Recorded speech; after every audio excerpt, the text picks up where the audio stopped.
Shalom seluruh jemaat yang dikasihi oleh Tuhan.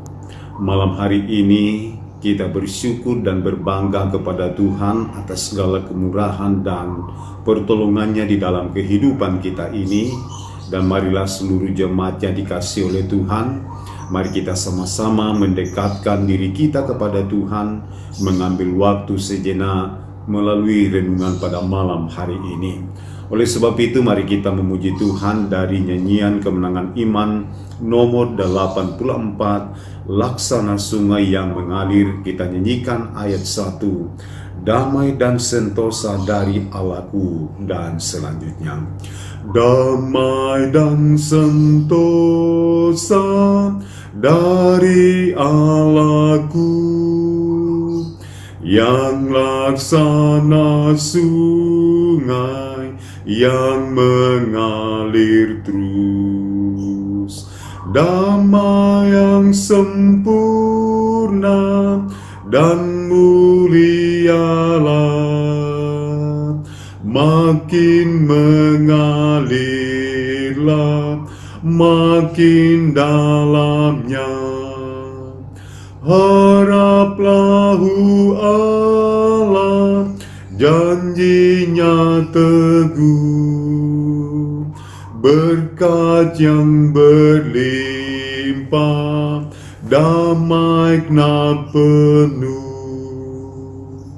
Kita berdoa.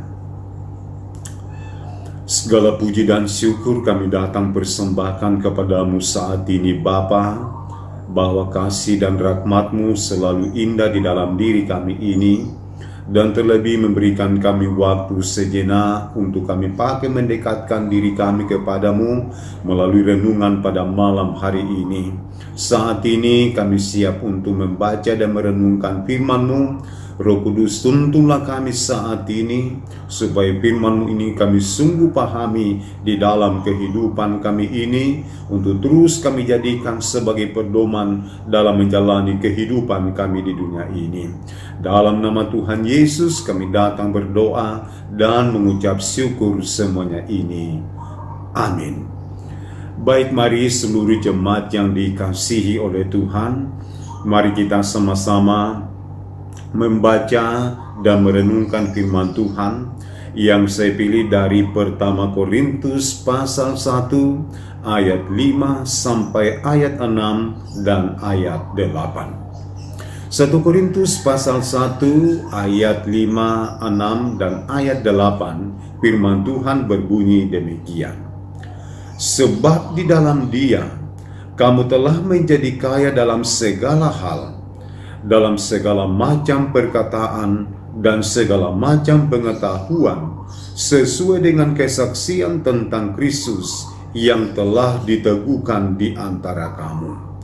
Ia juga akan meneguhkan kamu sampai kepada kesudahannya, sehingga kamu tak bercacat pada hari Tuhan kita Yesus Kristus. Jadi inilah firman Tuhan yang akan kita renungkan, dan melalui pembacaan firman Tuhan, mari kita merenungkannya di bawah satu tema, yaitu berkat di dalam Kristus.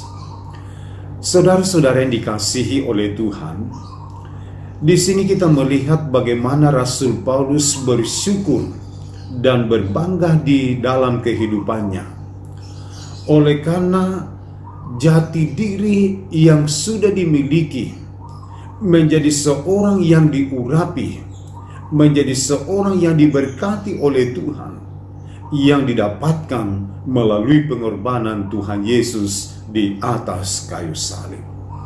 Dan berkat yang dimaksudkan oleh Paulus di dalam pembacaan kita di sini adalah berkat menyangkut tentang nilai-nilai abadi atau nilai-nilai kekal di dalam kehidupan kita ini.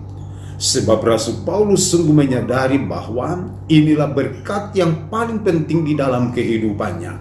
Sebab kalau kita melihat masa lalu Paulus adalah seorang yang dikatakan yang sangat jenius di dalam hidupnya, memiliki banyak prestasi, memiliki segudang keberhasilan yang ditemukan di dalam hidupnya. Tetapi ketika dia menerima Kristus, ketika dia percaya kepada Tuhan di dalam hidupnya, semuanya itu dianggap sampah. Sebab hanyalah ketika dia menemukan nilai abadi di dalam hidupnya, maka itulah jati diri yang sebenarnya di dalam kehidupan. Dan itulah sebabnya saudara-saudara, melalui renungan firman Tuhan pada saat ini mengajari kita tentang apakah berkat Tuhan di dalam kehidupan kita. Sebagai orang yang setia mengiring Tuhan, sebagai orang yang sungguh-sungguh percaya dan mengasihi Tuhan di dalam kehidupan kita ini. Mari sama-sama kita melihat apakah berkat Tuhan bagi kita sebagai orang yang percaya kepadanya. Yang pertama adalah kaya dalam hikmat Kristus. Jadi yang pertama adalah kaya dalam hikmat Kristus. Nah saudara-saudara, salah satu hal yang menjadi kelemahan atau kesalahpahaman yang biasanya terjadi di dalam diri kita ini bahwa kadang kekayaan, kadang berkat itu selalu kita ukur dengan materi di dalam kehidupan kita ini. Itulah sebabnya banyak orang berpikir, banyak orang Kristen berpikir bahwa orang diberkati oleh Tuhan itu diukur dari segi materi. Jadi kalau dia memiliki banyak materi, dianggap sebagai orang yang diberkati oleh Tuhan. Tetapi kalau kurang memiliki materi atau kekayaan di dalam hidupnya, dianggap sebagai orang yang tidak dipedulikan oleh Tuhan di dalam kehidupannya. Nah saudara-saudara yang dikasihi oleh Tuhan, kekayaan atau berkat yang utama di dalam diri kita ini adalah menyangkut tentang keselamatan, menyangkut tentang jati diri di dalam hidup kita sebagai milik Tuhan, sebagai umat Tuhan di dalam diri kita ini. Itulah berkat utama di dalam kehidupan kita ini. Dan itulah sebabnya ingat baik-baik bahwa hikmat yang berasal daripada Tuhan, hikmat yang ada di dalam Kristus, itulah yang menjadi kekayaan bagi kita. Kenapa? Karena hikmat di dalam Kristus itulah yang mengajari kita bagaimana menjalani hidup ini dengan benar, bagaimana bekerja dengan beretika yang baik di dalam diri kita, bagaimana mencari kekayaan dengan cara yang halal, bagaimana menggunakan kekayaan itu supaya bermanfaat di dalam kehidupan, dan bagaimana caranya memiliki hidup yang diberkati oleh Tuhan. Jadi saudara-saudara, apakah ini bukan kekayaan di dalam kehidupan kita? Apakah ini adalah bukan kekayaan yang sungguh baik di dalam diri kita? Jadi kebenaran firman Tuhan saat ini mau menyadarkan kita bahwa kekayaan dan berkat yang sebenarnya di dalam diri kita adalah hikmat daripada Tuhan. Sebab hikmat daripada Tuhan itulah yang memampukan kita untuk menjalani hidup ini dengan baik dan benar, untuk bekerja dengan benar, untuk mencari berkat dengan benar, supaya berkat-berkat seperti itu bermanfaat dan mendatangkan sesuatu hal yang baik di dalam kehidupan. Sebab tanpa hikmat Tuhan, bisa saja kita mencari kekayaan, bisa saja kita mendapatkannya, tetapi kekayaan seperti itu tidak diberkati oleh Tuhan, sehingga habis dengan percuma, tidak bermanfaat bagi diri kita, apalagi untuk menyenangkan hati Tuhan di dalam kehidupan. Maka itulah sebabnya saudara-saudara, ingat baik-baik bahwa kejarlah hikmat di dalam Kristus. Sebab hikmat di dalam Kristus itulah yang menjadikan kita kaya di dalam diri kita, kaya secara berkelimpahan, kaya secara rohani di dalam diri kita, dan kaya dalam hal pengetahuan-pengetahuan yang benar, dalam hal mengiring dan dalam hal melayani Tuhan di dalam kehidupan kita ini. Sebab hikmat yang berasal daripada Kristuslah yang mengajari kita bagaimana caranya mencari dan mendapatkan nilai-nilai abadi di dalam kehidupan kita. Nah yang kedua, bagaimanakah berkat di dalam Kristus? Yang kedua adalah mendapatkan peneguhan di dalam Kristus.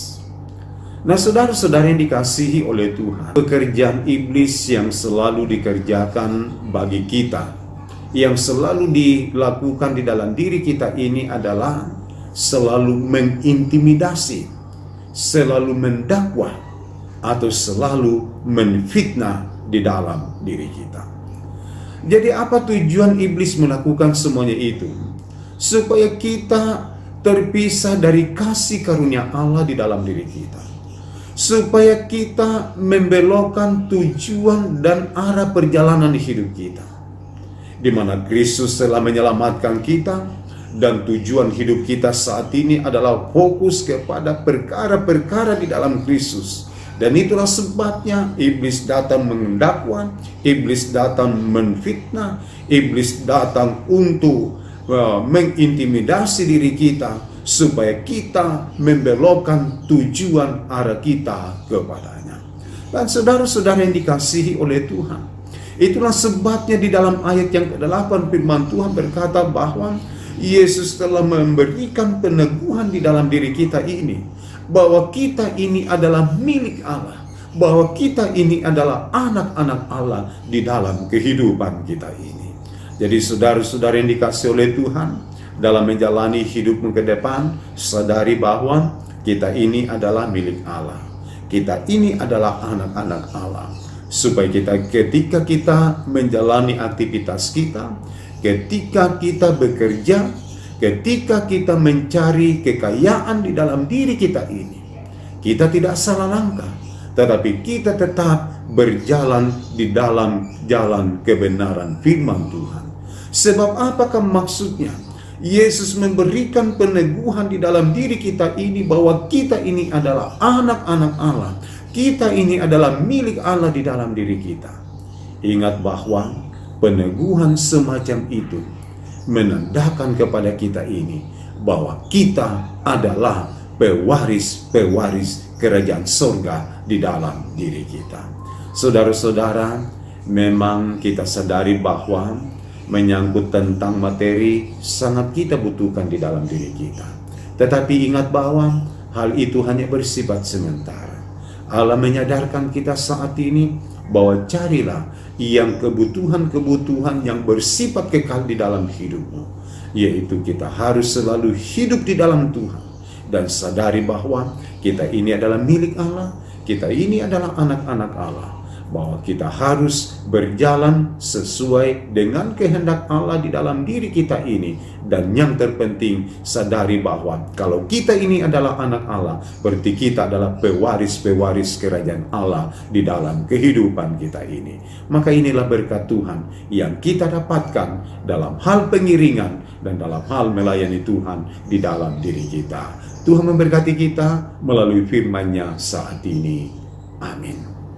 Baik saudara, mari kita menutup renungan malam kita pada saat ini dalam doa, dan saya akan memimpin kita semua di dalam doa. Kita berdoa. Bapa Surgawi, terima kasih atas firman-Mu saat ini yang telah mengajarkan kami tentang berkat yang sesungguhnya di dalam diri kami ini, supaya dalam menjalani kehidupan kami di dunia ini, kami tidak salah langkah, kami tidak salah pilih, melainkan kami menentukan langkah kami, pilihan kami yang tepat sesuai dengan kebenaran firman-Mu. Roh Kudus, tuntun terus kami dalam menjalani kehidupan kami di dunia ini, sehingga kami terus hidup untuk selalu menyenangkan hati Tuhan. Kami selalu hidup melakukan perintah dan kehendak Tuhan di dalam diri kami ini, supaya kami mampu mengisi hidup kami dengan nilai-nilai yang kekal. Bapa di dalam surga, kuatkan iman percaya kami dalam menjalani hidup kami ke depan, untuk selalu memandang kepada Tuhan, untuk selalu mampu mengutamakan Tuhan di atas segala-galanya. Dan itulah sebabnya Bapa, kami datang berdoa mendoakan seluruh jemaat-Mu dalam pekerjaan, aktivitas, kesibukan-kesibukan. Tuhan Engkau memberkati sehingga mereka selalu menemukan dan mendapatkan bahwa berkat-berkat berkat-Mu Tuhan selalu nyata di dalam hidup mereka sebagai orang yang sungguh-sungguh percaya kepada-Mu. Dan bagi yang belum bekerja, Tuhan bukakan jalan ke depan. Dan kami terus berdoa kepada-Mu, mendoakan beberapa jemaat-Mu yang sakit. Tuhan jamah, Tuhan pulihkan, Tuhan sembuhkan, sebab hanya oleh kuasa darah Yesus yang sanggup menyembuhkan mereka masing-masing.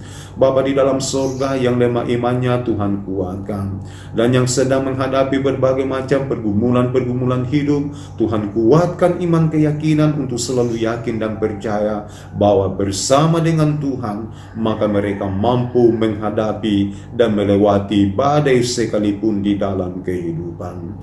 Bapa di dalam sorga, memberkati terus seluruh jemaat-Mu ini, memberkati dalam berbagai pekerjaan, memberkati dalam usaha-usaha, memberkati dalam rencana-rencana hidup mereka ke depan, supaya mereka menjadi pribadi-pribadi yang diurapi dan yang diberkati oleh Tuhan dalam menjalani kehidupan mereka masing-masing. Terima kasih ya Bapa, kami yakin dan percaya bahwa Engkau selalu merancangkan apa yang terbaik, Engkau selalu merancangkan apa yang terindah di dalam kehidupan mereka, yang akan terus memberikan kesadaran-kesadaran bahwa hanya Tuhanlah yang dapat diandalkan dan hanya Tuhanlah yang dapat disembah di dalam kehidupan. Terima kasih Bapa di dalam surga.